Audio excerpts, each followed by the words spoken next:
નમસ્કાર દોસ્તો, હું છું ગોપાલ ઇટાલિયા.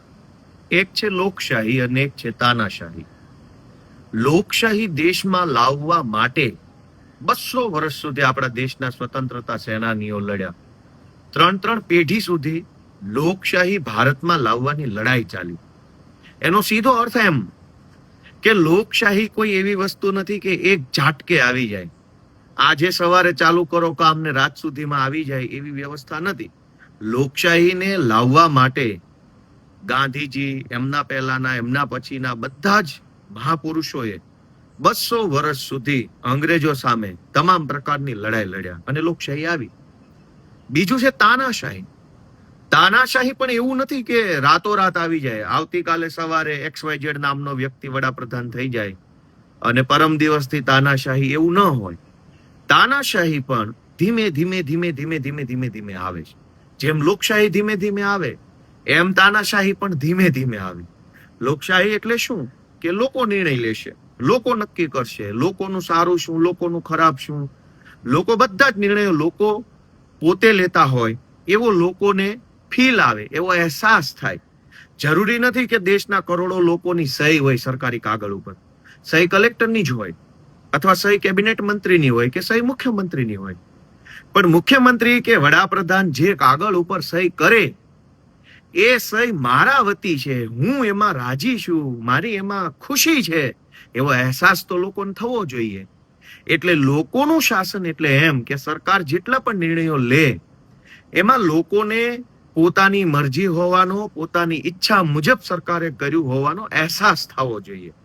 પણ લોકોને જ્યારે એવો અહેસાસ ન થાય કે આ નિર્ણય મારા વતી અથવા મને ગમે એવો છે, ત્યારે લોકો વિરોધ કરે, લોકો બોલે, લોકો પ્રશ્ન પૂછે. અને લોકો પ્રશ્ન પૂછે એટલે જ તો લોકશાહી જીવતી ગણાય. જે દેશોમાં લોકો પ્રશ્નો નથી પૂછતા કે લોકો નથી પ્રશ્ન પૂછી શકતા એ દેશમાં લોકશાહી નથી. અને જે દેશોમાં લોકો ઈચ્છે ત્યારે પોતાની સરકારને ઈચ્છે એવો પ્રશ્ન પૂછી શકે એ દેશો લોકશાહી દેશો છે. ભારતના બાળકો છેલ્લા 1 મહિનાથી જંતર મંતર ઉપર વિરોધ કરી રહ્યા છે. શાંતિપૂર્વકનો વિરોધ. કોઈ ઉશ્કેરાટ ભર્યા ભાષણો નહીં, કોઈ ઉશ્કેરાટ ભર્યા સૂત્રો નહીં, કોઈ હિંસા નહીં. 1 મહિનાથી તદ્દન બિન રાજકીય રીતે ભારતના બાળકો સોનમ વાંગચુકજી અને અભિજીત દીપકેના નેતૃત્વમાં પોતાનો અવાજ સરકાર સુધી પહોંચાડવાની કોશિશ કરી રહ્યા છે. એમાં રાજકારણ ક્યાંય નથી. માત્ર એક વ્યાજબી પ્રશ્ન છે કે હજારો પેપર લીક થાય છે, બાળકોનું ભવિષ્ય બગડે છે, આનો જવાબદાર કોણ? આટલો સિમ્પલ પ્રશ્ન સરકારને નહીં પૂછીએ તો કોને પૂછવાનો? જે સરકારને આપણે મત આપીએ તો સરકાર આપણને થેન્ક યુ કે વાહ સરસ, તમે સારા નાગરિક છો કેમ કે તમે અમારી XYZ પાર્ટીને મત આપ્યા. અને મત આપ્યા પછી એ જ વ્યક્તિ જો પ્રશ્ન પૂછે તો દેશદ્રોહી કેવી રીતે બની જાય છે, દેશ વિરોધી કેવી રીતે બની જાય છે? આ કેન્દ્રમાં રહેલી તાનાશાહ સરકારનું એક મનોવૈજ્ઞાનિક જનતા ઉપર તાનાશાહી ભર્યું વલણ છે કે જે માણસ પ્રશ્ન પૂછે બધા જ દેશદ્રોહી. અને પ્રશ્ન કોને પૂછે છે? સરકાર નહીં. સરકાર તો અનેક આવી, અનેક ગઈ. તો એવું તો નથી કે દેશ જ સરકાર છે અને સરકાર જ દેશ છે. કેમ કે અહીંયા આપણે ત્યાં દુનિયાના દેશોની જેમ રાષ્ટ્રપતિ શાસન નથી. અહીંયા સરકાર છે જેને લોકો પસંદ કરે. 1 મહિનાથી નીટ, રીનીટ, અલગ અલગ અનેક પેપર લીક. માણસના જીવનમાં ડોક્ટર બનવું એ કેવડું મોટું સપનું હોય છે. અનેક વિદ્યાર્થીઓ 10માની બોર્ડની પરીક્ષા આપે ત્યારે ઉજાગરા કરે છે. અને માત્ર વિદ્યાર્થી નહીં, એના માતા પિતા, દાદા દાદી, કુટુંબના સગાવાલા પણ ઉજાગરા કરે, મહેનત કરે. એક વસ્તુની અંદર કાળજીપૂર્વક ધ્યાન રાખે. હું મારા કુટુંબના અનેક લોકોને જોઉં છું કે જેના બાળકો 10મામાં હોય ને ત્યારથી ઉજાગરા કરે. શું કામ? કે 10મામાં સારા ટકા આવે તો 12મામાં સાયન્સની અંદર સારી સ્કૂલોમાં, સારી જગ્યાએ મેડિકલ સાયન્સમાં એડમિશન મળે.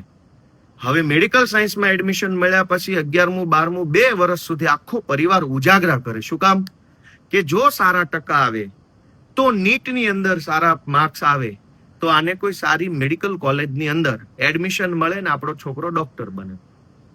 10મું 11મું 12મું નીટ 3-3, 4-4 વર્ષ સુધી માતા પિતા ઉજાગરા કરે, આખો પરિવાર ઉજાગરા કરે એક છોકરાનું સપનું પૂરું કરવા માટે, અને ફટ લઈને પેપર ફૂટી જાય, અને 21 છોકરાઓ પેપર લીકના કારણે અથવા નીટ રીનીટના કારણે આત્મહત્યા કરી ચૂક્યા છે. આપણા દેશના 21 બાળકો, વિદ્યાર્થીઓ આત્મહત્યા કરી જાય, એનો જવાબદાર કોઈ નહીં, કોઈના માથે એનું પાપ નહીં. એ કેવી રીતે ચાલે?